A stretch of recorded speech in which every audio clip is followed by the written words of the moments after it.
This is the story of the column girl of Dewey House. Now, Dewey House, built in 1827 by Judge Dewey, is one of the most interesting and historic houses in Northampton. In a gorgeous neoclassical style, it's perhaps best known for the 4 enormous columns which dominate its facade. One of these columns is the site of one of the most notorious hauntings on the Smith College campus. Now, despite being one of the most beautiful buildings at Smith and one of the most, historically interesting, architecturally thrilling, no one wants to have an office there. And the reason for this, if you can take your minds back to 1898, Smith College, recently founded, buys Dewey House. Now, Judge Dewey, who built the house in the 1820s, had fallen on hard times, didn't have a lot of money, and sold the house to Smith to be used as a dormitory. While Smith has enough money to buy the college, the house, they don't have enough money to buy the land it's on. So Dewey House is taken apart, board by board, brick by brick, and moved on horses and wagons about 300 yards. You can see the spot where it stands today, and you can see the spot where it used to stand. It's right next to each other. Now, when they move the house, Smith College decides these enormous columns are not feasible to move. They had been solid wood, but they get hollowed out to make them easier to take down, move over, lift up again. Now, the job is supposed to be completed for September 1st, 1898, when the girls come back to school. But in the manner of any massive construction project anywhere, especially in Massachusetts, it's not done on time. So when the girls come flooding back to school, the house is half covered in scaffolding. Large sections of the roof are still covered in sailcloths that have been nailed down. And the pediment, the section of the roof that connects the building to the columns on the front porch, is missing. The columns are connected to the roof by thin wooden boards. They're hollow, so of course, they've planned out, they've put covers on each of the columns, but it's been a hot, wet, stormy summer, and the covers have blown off. Each column is filling up with rainwater. Mosquitoes are breeding in them. Small animals have fallen down there. It is a swamp. It's disgusting. And this is an active construction site. But it's 1898, and there isn't a lot for high-spirited young women to do, so it quickly became the Smith College Jungle Gym. Girls would run out from their dorms in the middle of the night to this house and play in the scaffolding. There are contemporary accounts describing going by and seeing all of the girls perched along the struts like large white birds in their trailing nightgowns, laughing eerily in the night. Now, this is all fun and games until somebody gets hurt. In this case, somebody is a young freshman girl from upstate Maine.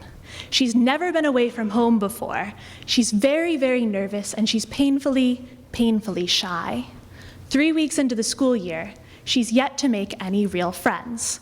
And this is when 3 senior girls, in Mean Girls and/or Heathers style, depending on your generation, decide that they're going to play a cruel prank and take this girl under their wing. If she follows all of their tests and agrees to all of their ridiculous demands, she gets to be their friend, which means someone who sits at the metaphorical lunch table with them and who will do their homework when they say to. Now, after a week or so of bullying, they take the girl out to Dewey House for her final test of friendship. And they take her to the scaffolding at the back of the house, and they say, "Okay, climb up the scaffolding, and we'll be right behind you." And the girl is nervous. She hasn't been out here yet. She's a goody two-shoes, but she says, "Okay." And she climbs up the scaffolding nervously, her fingers slipping, and she reaches the roof, and the 3 senior girls follow. And one of the girls says, "Okay, now walk the length of the gable, and we'll be right behind you. We're going to be with you." And she says, "Okay, it's 3 stories up, and it's a windy night." And she nervously, carefully walks the length of the roof and reaches the front. And the 3 girls follow. And finally, one of them says, "Okay, now walk out along the board all the way to the column, and, you'll have made the length. You're good, we're good, you're our friend. Your friendship test will be passed." And she says, "Okay." And nervously, the thin board bending under her weight, she makes it all the way to the column and stands at the end and says, "Okay, I'm done. Let me back on the roof." And one of the girls on the roof says, "No. You are going to spit into the column to prove you've been here. And the girl on the plank is nervous, she's panicked, she's scared. She just wants to be back on the roof, she wants to be back on the ground, she wants to be back home. And she says, fine, okay. And she leans over, and very deliberately, as the smell wafts up, the stink of the rotting animals and leaves and mosquitoes breeding, she spits straight down into the column, and they all hear the quiet splash. And it's when she stands up and she turns to go back onto the roof that she shifts her weight on one end of the board, and on the roof, one of the girls, perhaps accidentally, shifts hers, and the board between them flips, and the young woman falls straight down into the column. And the three girls on the roof run. They run away, and they don't come forward with what happened for over 30 years. The girl's body is found 3 days later by a construction worker who smelled something terrible and assumed that a possum had perhaps fallen down the column or someone's house cat, and dredged up instead the body of a young woman. Northampton was sent into a panic. Was this an accident? Was it a murder? Was it suicide? Is this what's wrong with modern feminism? And finally, the girl's parents were distraught. It was a terrible tragedy. It was one of the first accidental deaths to happen at Smith College, and it really scarred the campus. But time passed, and seasons changed, and the girl's parents died, the dean died, the reporters died, and by the time that the three women came forward with their story of what had happened, it slipped under the radar, forgotten. But the very next fall, when the dormitory was finally ready and the Smith girls moved in, almost immediately, stories started. Girls who lived at the front of the house reported hearing moaning sounds coming from the column, and scratching and pounding, as though there was something in there desperately trying to get out. People reported having strange dreams of drowning or of someone sitting on their chest as though they were unable to breathe. And every once in a while, someone said that she would begin to talk, telling her friend some story, and her throat would start to close up, as though there was something compressing it. Now, in the 70s, perhaps Smith College had listened to enough of these complaints, and Dewey Hall is no longer a dormitory. The college has now made it, somewhat appropriately, the Religion and Philosophy Department of Smith, suggesting that perhaps Smith College knows something we do not. Thank you. I don't know if any of you have been teenagers. I was a teenager in the 90s, and it was a difficult time. I didn't like being a teenager. I didn't like being around other teenagers except my friends. I had a difficult experience in Johnston, Rhode Island because of the mullets. The mullets were everywhere. The mullets consumed the town. The mullets were full of pomade, which made it worse, as if all of the shirts had this very strange stain on the back, but just right at the top. And all the hockey players and football players had their numbers just shaved into the side of their head, while the little tiny bit of spike was at the top. This was a time when if you lit a match, you could light a girl on fire because of the aquanet that was around you. And I found myself, after a very strange time in my life, where I had gone through a very difficult depression, the kind of depression where you can't get off the couch for 3 weeks, the kind of depression where you completely give up on everything around you, the kind of depression where you finally figure out at the age of 15 that everything you've ever been told was most likely a lie. But I had come out of it at this point. I was 16 now, and I was hanging out with my friends, and we decided to go bowling because there was nothing else to do. Now, Town Hall Lanes in Johnston, Rhode Island has duck pin. Most people don't know what duck pin is. Duck pin is not candlestick, and it's not regular bowling. It's the size of a bowling ball that you can fit in your hand, as if you're going to Canal Lanes, but the pins are shorter. The same look as a regular bowling pin, but just a little tinier, hence the duck.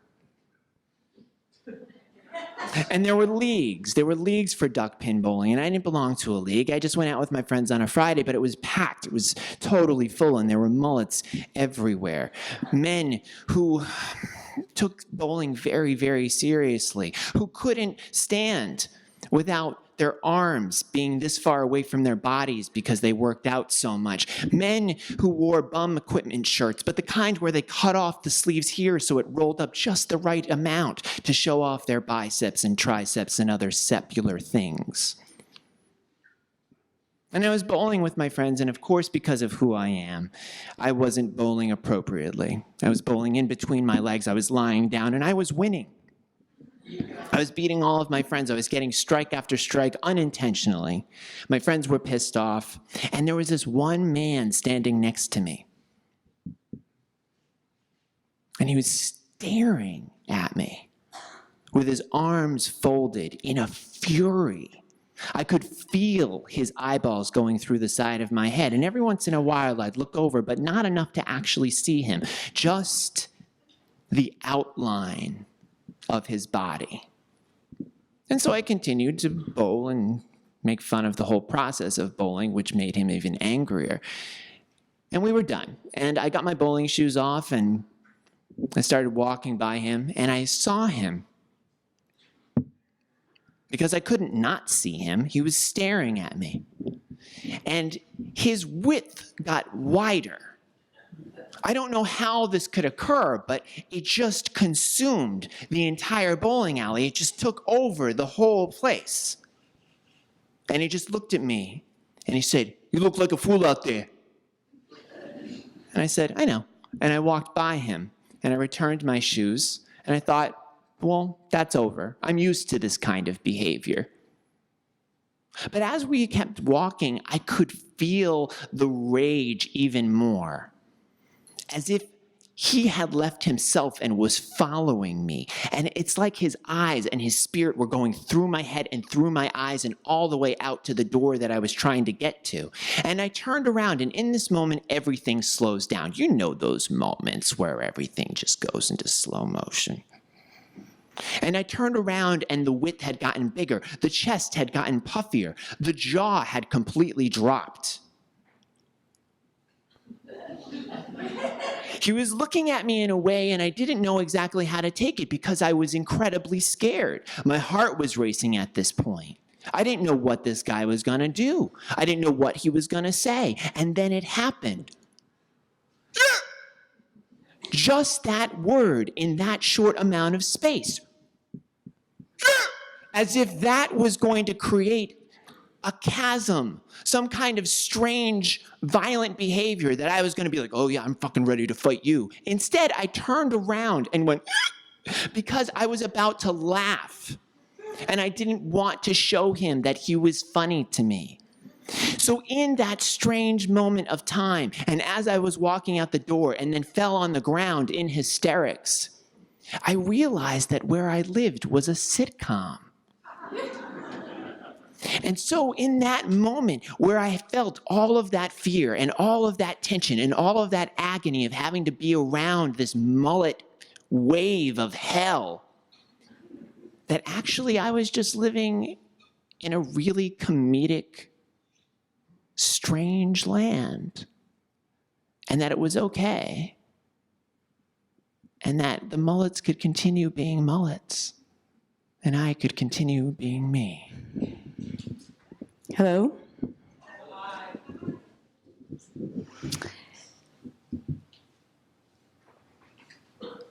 She was beautiful.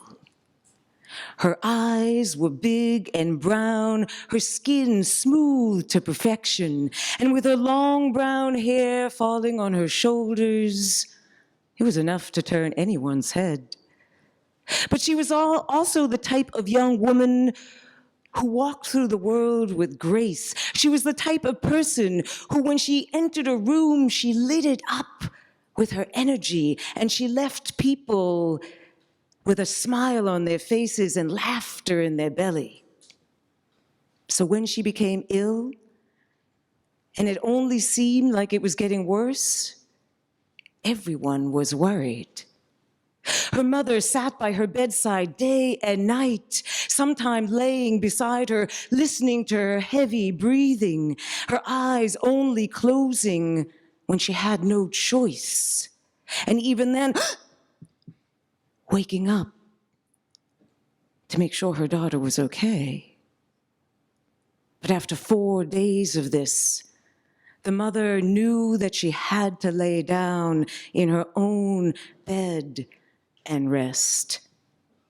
And so she left her daughter's bedroom. She went down the hallway, up the stairs, every step, one after another, until she got to the top floor. And she went down the hallway, past the door where her adult son was sleeping, and into her own bedroom, and lay herself down next to her husband and fell fast asleep.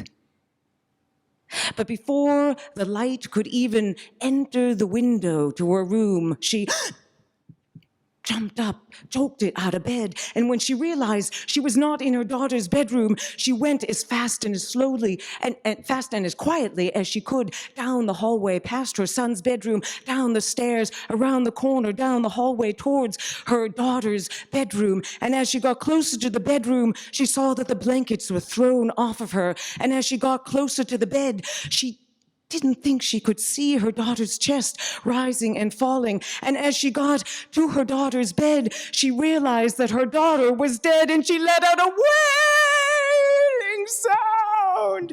The husband and the son, they jumped out of bed. They ran down the stairs, only to see the mother holding her lifeless daughter, sitting on the edge of the bed, rocking the daughter's body back and forth. And the husband came and wrapped his arms around both of them. And the son came and sat on the bed behind them. And they all sat there rocking back and forth until the two men could pull the mother away from the daughter's dead body. That morning, instead of doing their usual chores, the two men went into the barn and they got 2 shovels, and they walked up the grassy slope towards the family graveyard, and they dug a grave that was too soon to dig. And when they came back to the house, the mother was sitting in a chair in front of a cold fireplace. She didn't look up. She's ready. She's on her bed. She's wearing my wedding dress. She's the same size as I was when I got married. She might as well wear it now. You can use my coffin. I can wait. It's up in the loft in the barn. And so the two men went into the barn and they took the coffin down from the loft and they brought it into the house. And when they took off the cover of the coffin, they could see that it was lined with soft, silky calico cotton, made more for the living than for the dead. And they placed the daughter in the mother's wedding dress into that coffin, and they nailed the cover on top. And they took that coffin on their shoulders, and they walked again up that grassy slope, the grass now bent before them, forming a path. The mother walking behind them, her eyes red and swollen, tears dripping down her face, her eyes looking at the ground, just seeing a narrow pathway of grass and rocks before her wherever her eyes hit the ground. And when she got to the gravesite, she dropped to her knees in a puddle right in the pile of dirt. And when that first thump hit the coffin after it was lowered into the ground, the mother cried out with sobs, and she was unconsolable. That night, the son collapsed in his bed, exhausted. The father quietly cried himself to sleep, And the mother tossed and turned until she succumbed to exhaustion herself. The night was heavy. But before it was over, the mother jumped out of her sleep. We have to go! We have to go!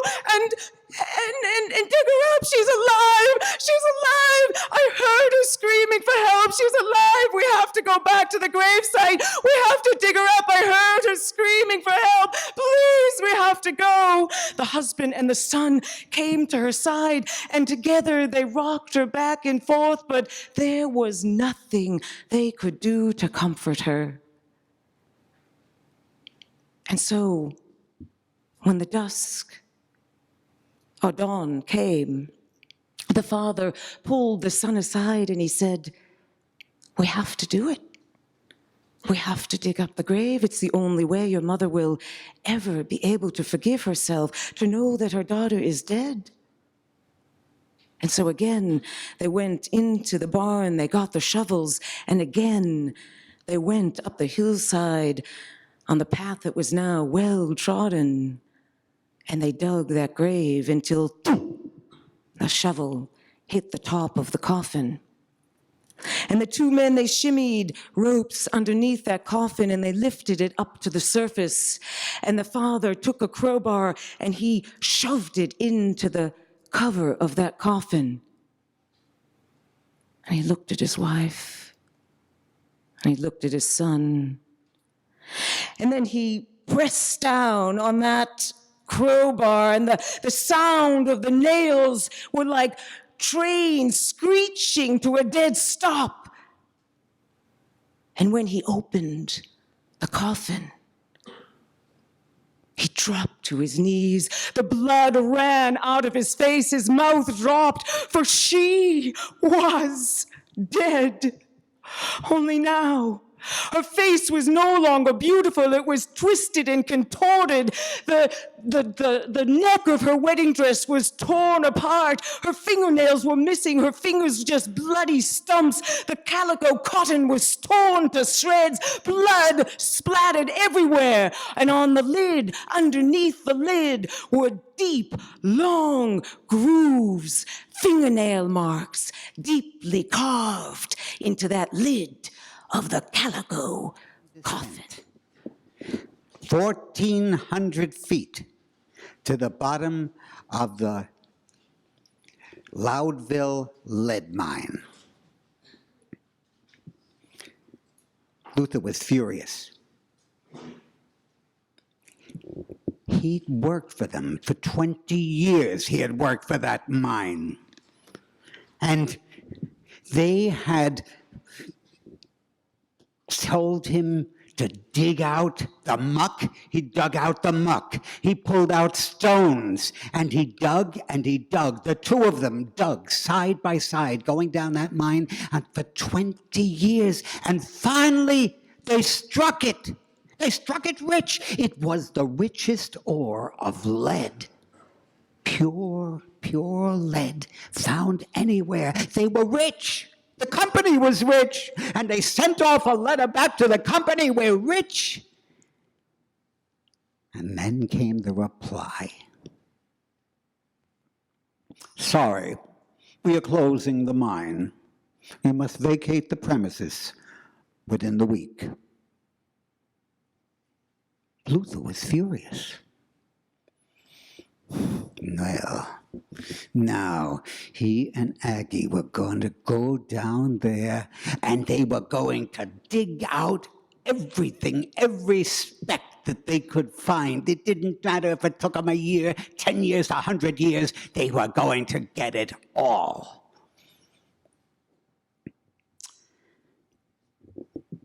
Well, time passed. 8 years ago, my wife and I, we moved out of New York City. We got a beautiful house right here on Loudville Road. Wonderful, little red charming house that overlooked woods. and a ravine going straight down to Matawan Creek. It was quiet, it was private, it was beautiful. 4 years later, there was a visitor. It was the middle of the night. I heard a little scratch at my office door. I was marking papers for students. Opened the door. She was standing there, a woman I had never seen in my life.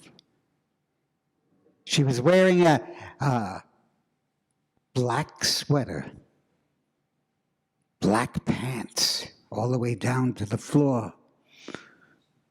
She looked at me. She said, "I'm here." "Who are you?" She looked at me. She didn't say a word. "Look, it's the middle of the night. Well, why don't we, talk it during the day?" She looked at me and said, "We used to live here." "Well, that's nice, but please come back tomorrow, She didn't move a muscle. "Do you want me to call the police?" She stared at me. All right. I picked up the phone. I dialed 911. "Information?" I misdialed. Click back on. 991, 911. "Information?" She looked at me. I stared at her. I slammed the receiver the phone back into the receiver. It fell to the ground and smashed. Well, and she grinned. "Now that the little game is over, would you like to come with me?" "What are you talking about?"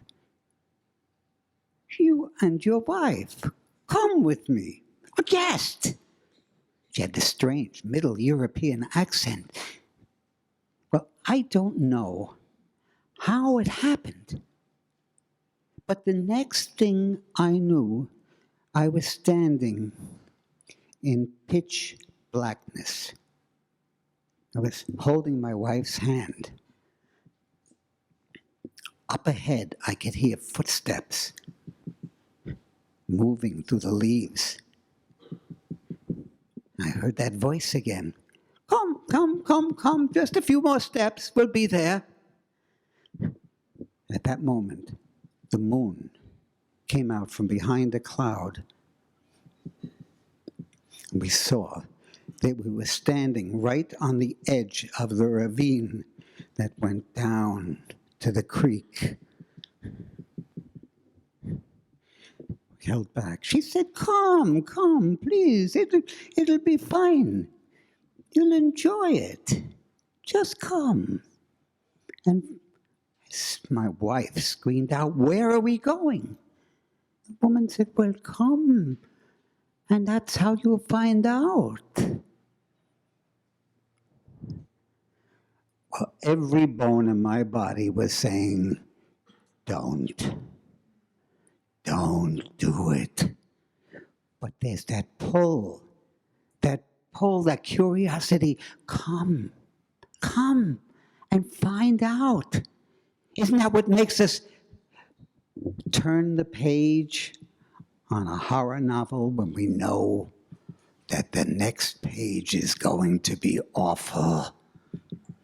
We still have to find out. And so, we found out.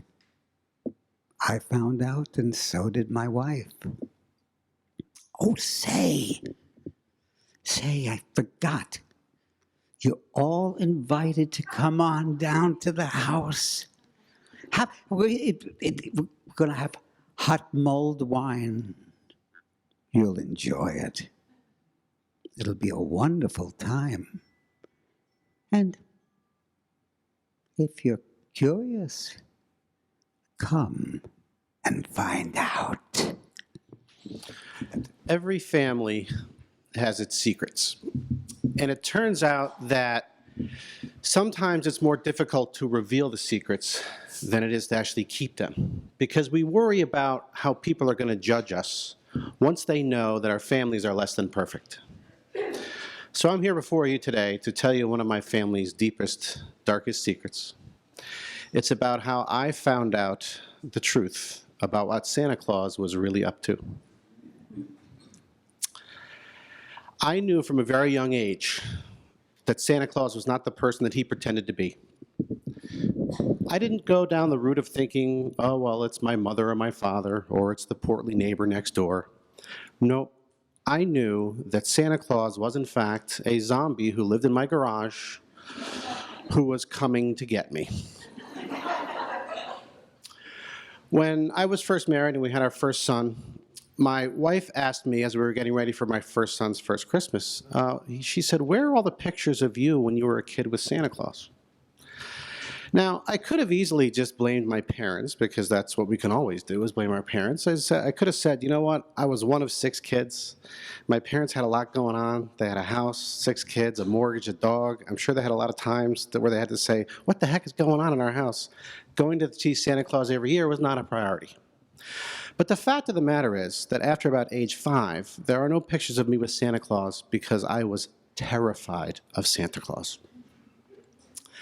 And it really had to do with the boots. Now, it's easy to get distracted by the red outfit, the beard, the ho-ho-ho, the belly full of jelly, that whole thing, but you really have to pay attention to the boots. That's what terrified me the most. For a little bit of it had to do with Abraham Lincoln, which I'll get to in a moment, but mainly it was about the boots.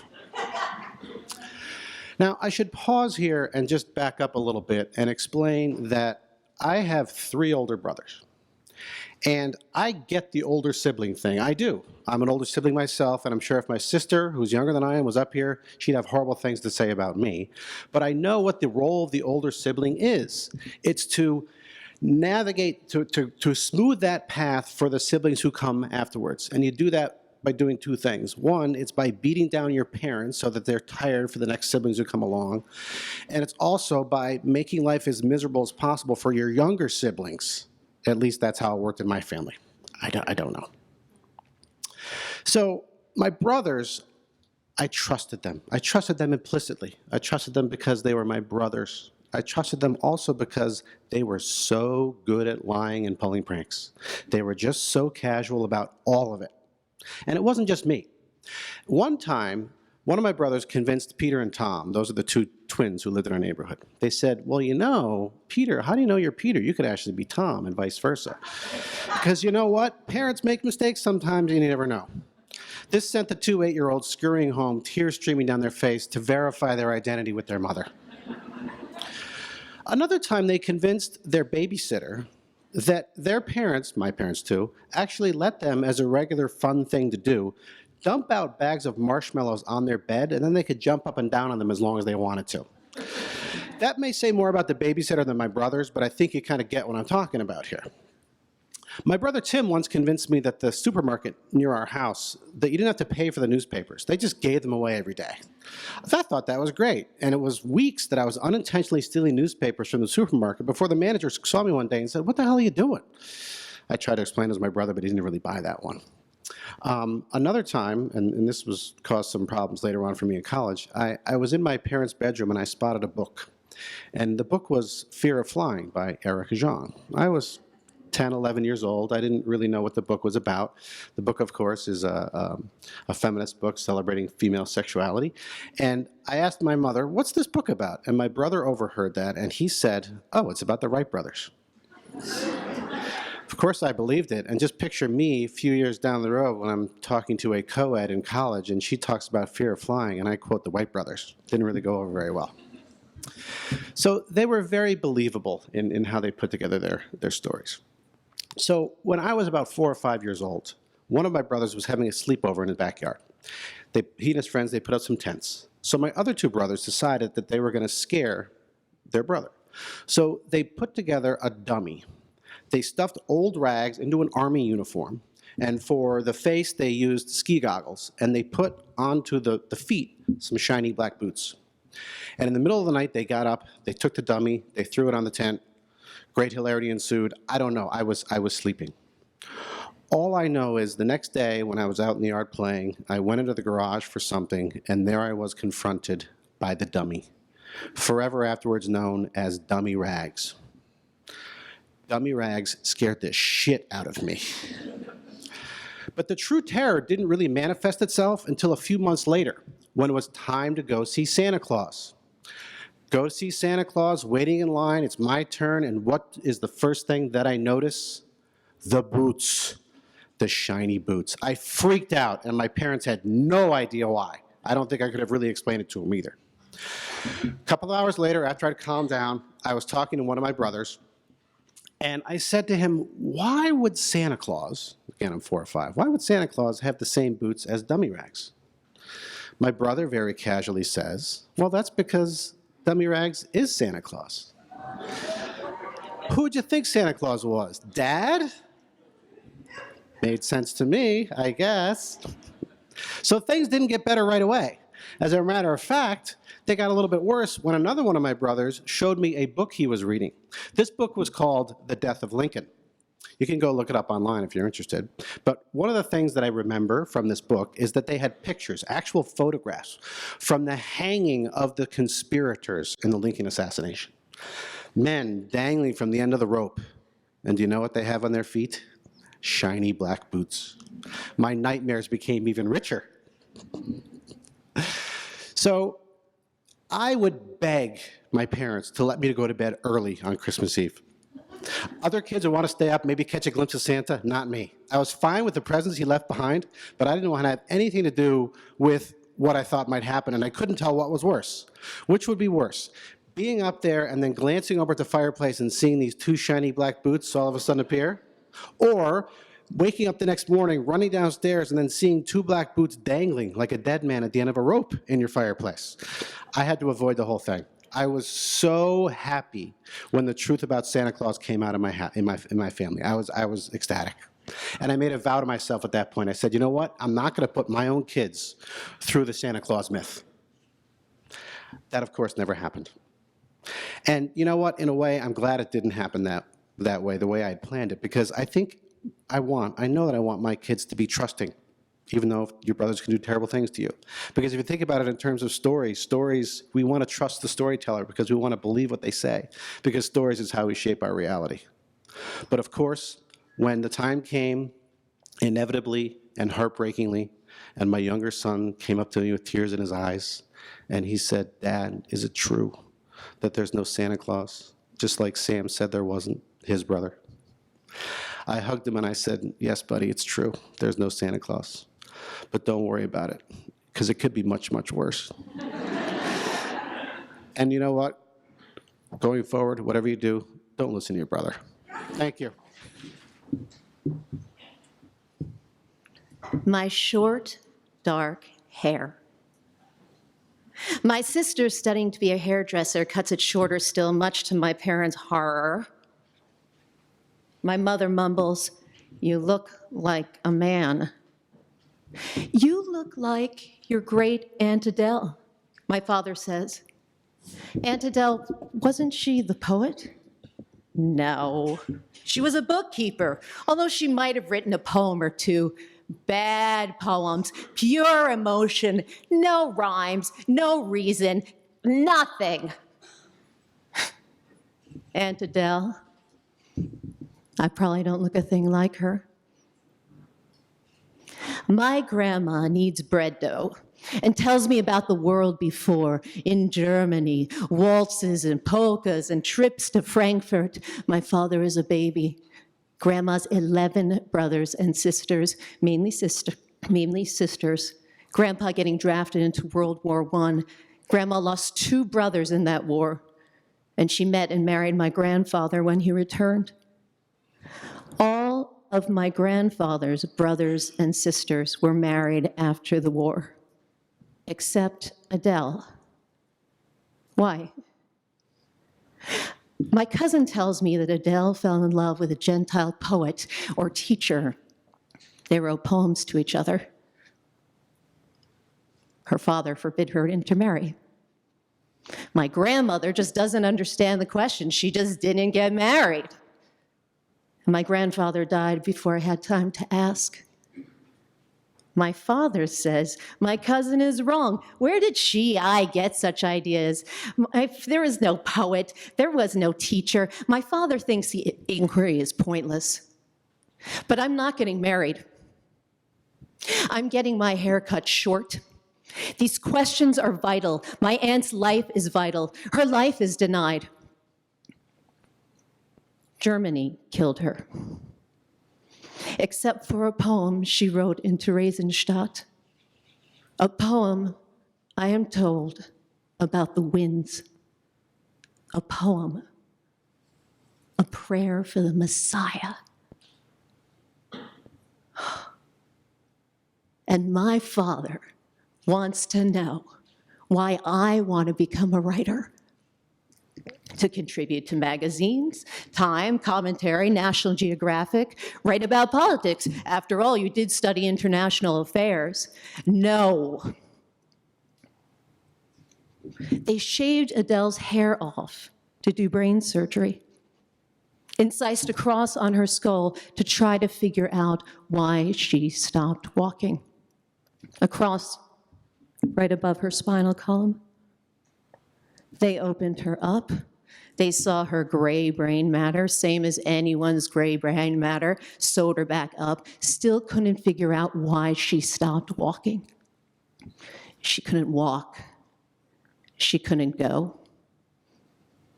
My cousin says I should be fair to the doctors at Marburg. It was a university hospital, not a Nazi hospital. They were scholars and surgeons, not Nazi quacks, but it was Nazi Germany. They cut a cross in her skull. She wore a cross of scar tissue in her head for the rest of her life. And she still couldn't walk. She couldn't walk because they took her job away. And they took her job away because she was a Jewish woman, and it was 1933. She went to the town school through the 8th grade. She went to a business high school. She was an accountant, a bookkeeper. She was the merchandise manager of a local chain of grocery stores. She was efficient. She was competition for any man. And they fired her. And on her way home from work, she collapsed in the street and she never walked again. Or maybe she did walk again. My father can't remember. Maybe she did walk again now and again. Maybe. My family got her a wheelchair. I took care of a woman in a wheelchair for 3 years. I was a college student and I needed money. She said, "Can you push a wheelchair?" I said I'd try. She had multiple sclerosis. I spent 2 Christmases with her. Her family was far away. She spent Christmases with Jews. I got her up in the morning. I dressed her in her newest wraparound skirt. I took her to the toilet. I unwrapped her Christmas presents for her. I spoon-fed her turkey and cranberry sauce and pearl onions. And I tried to help Aunt Adele. I tried to help her, but she felt sick. Adele felt sick. Adele screamed when I left. She screamed when I left.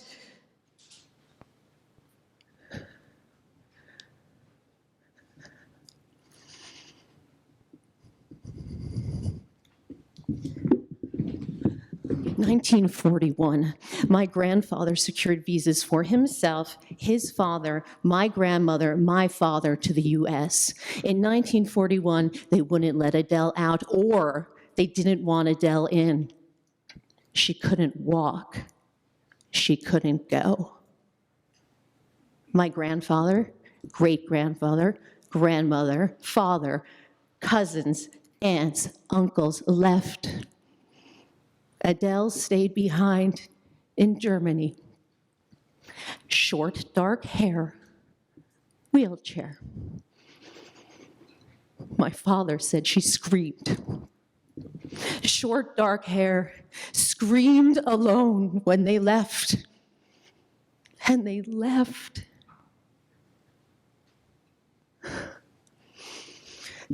They moved the rest of the Jews into Adele's house, my grandfather's house, my family's house. A Gentile woman came every day to take care of Adele, to get her up in the morning, to cook, to clean, to feed, to get Adele ready to celebrate Jewish holidays. They didn't celebrate Jewish holidays in 1941.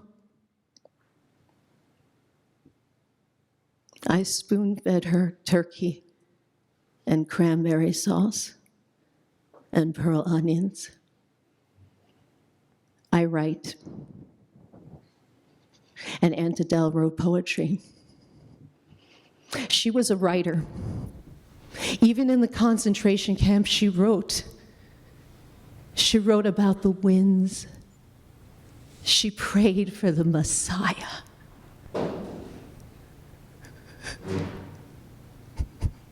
They tossed her body in an unmarked grave. She had short, dark hair. I'm getting my hair cut short.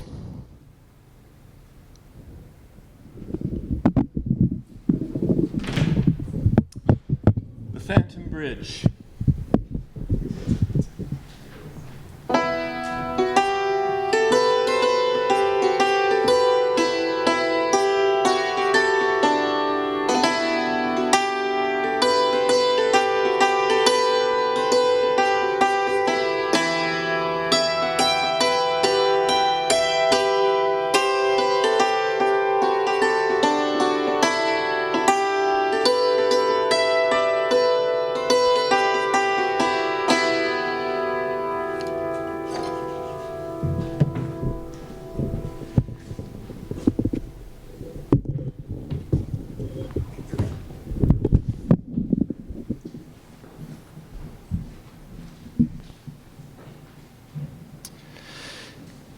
In early colonial times, the settlers of Great Barrington, Massachusetts, built a long wooden bridge across the Housatonic River. It withstood the spring floods for many years and was a good crossing to get to a highway to the Hudson Valley. Now, in those times, a young gentleman from Albany named Gilbert von Rensselaer fell in love with a young woman named Ann Hopkins in the settlement of Great Barrington. And although the trip to Great Barrington was a day's journey, he often made the trip. He would ride his horse on the Albany Highway and cross the bridge, and then he would spend the evening at the Hopkins house. And then on his road back, before the bridge, he would spend the night in the tavern before beginning his journey once again in the morning to go the rest of the way home. Now, the tavern keeper, John Root, liked this personable young man and often enjoyed taking a minute or two out of his busy schedule to talk with him whenever he was visiting. Well, one sultry summer day, Gilbert von Rensselaer left Albany to go visit Ann Hopkins in Great Barrington. It was a hot summer day, and it was very still, and he met no one. It was a hot and lonely ride. Finally, he was leaving the Hudson Valley and going up into the hills that went to the Taconic Mountains. It seemed gloomy to him somehow that day. And as he was going finally into the valley of the Housatonic, he noticed that dark clouds were gathering on the horizon to the west, blocking out the light of the sun and quickly growing and spreading over the sky overhead. He was relieved that he had only another 2 miles to get to the bridge, and then another mile to the tavern, because it looked like there was a storm brewing. Indeed, the sounds of insects and birds and animals stopped, and all was still. And he had the fearful impression that the earth had stopped, waiting for a mighty tempest. Soon, he was plunged into darkness by the clouds. More than darkness, it seemed as if a black fog had enveloped him, and he couldn't even see the horse he was riding on. He tried to reassure himself that it was no matter that he couldn't see his way. The horse knew the path, and so he let the horse have its reins, dropped them. And then he tried to distract himself with thoughts of his bright future as the husband of the beautiful Anne Hopkins. Suddenly, the sky let loose a deluge. The rain soon soaked him to his skin almost instantly, and the sound of the raindrops drowned out all other sounds. He had the strange, weird feeling that his horse was a boat bobbing on a turbulent sea. And then the rain stopped. The clouds thinned. The light grew. He blinked his eyes in surprise. Not far ahead of him on the road, he saw lights from the windows of the tavern. Soon, drying himself in front of the fire and drinking a hot rum drink, he was making conversation with the tavern keeper. "I must allow that I am surprised to see you," said the tavern keeper. "How did you cross the river?" "Oh," he said carelessly, "I went by the great bridge." "Impossible," said John Root. "It's being repaired. Only today, before the storm, the carpenters tore up all the floor. There's not a board left to the bridge, only the pilings and the stringers that supported the boards." Van Rensselaer looked disturbed. He said, "Oh, they must have put the flooring back up. I must have crossed there. There's no other bridge across the river." "This is strange, sir. Will you come with me to investigate?" Soon, they were mounted on their horses, carrying lanterns in the darkness, for evening had fallen. When they got near to the river, they heard the rushing waters. They dismounted and came to the edge of the road and held their lanterns high. And there, ahead of them, as far as they could see and the light would show them, they saw the brown skeleton of the bridge. And all they could see were pilings and stringers with not a board to be seen. All they could see was the rushing water.